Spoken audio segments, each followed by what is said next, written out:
Assalamualaikum warahmatullahi wabarakatuh.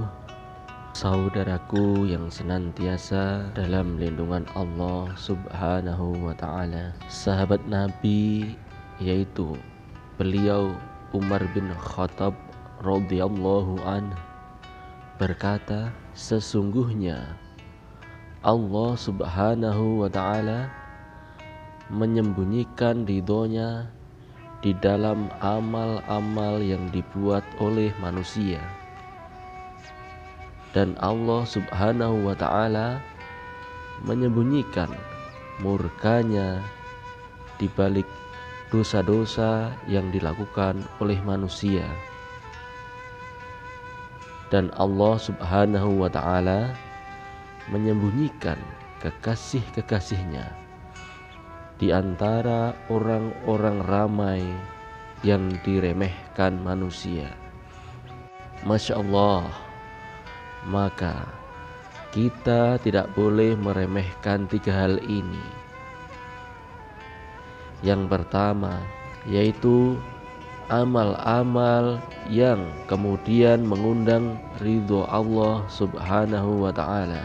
Sesungguhnya amal bukanlah besar atau kecilnya, bukan dahsyatnya atau dianggap remehnya, tapi amal yang ingin kita bawa ke hadapan Allah Subhanahu wa ta'ala adalah amal yang diridhoinya.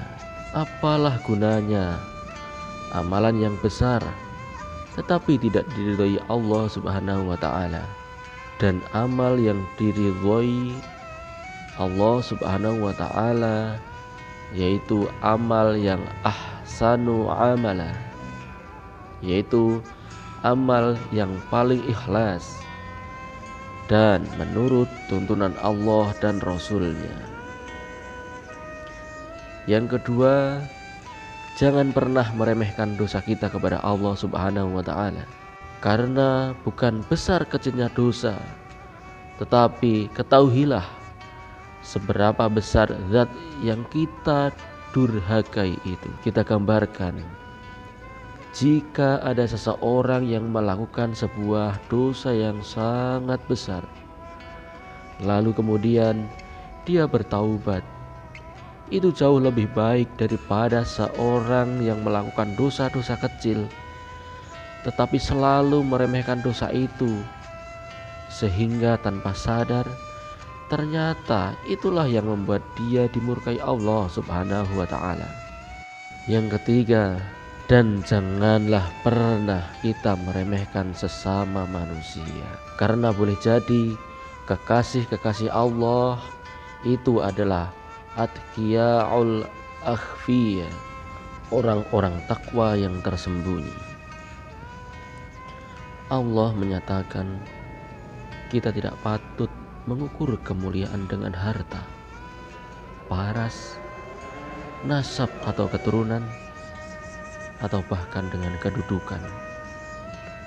Tetapi satu-satunya adalah dengan inna akramakum wa indallahi akrakum,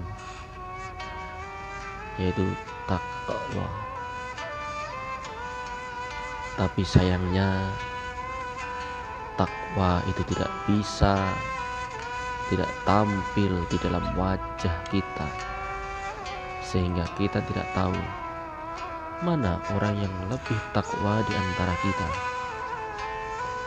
dan mana yang kurang bertakwa dibanding kita.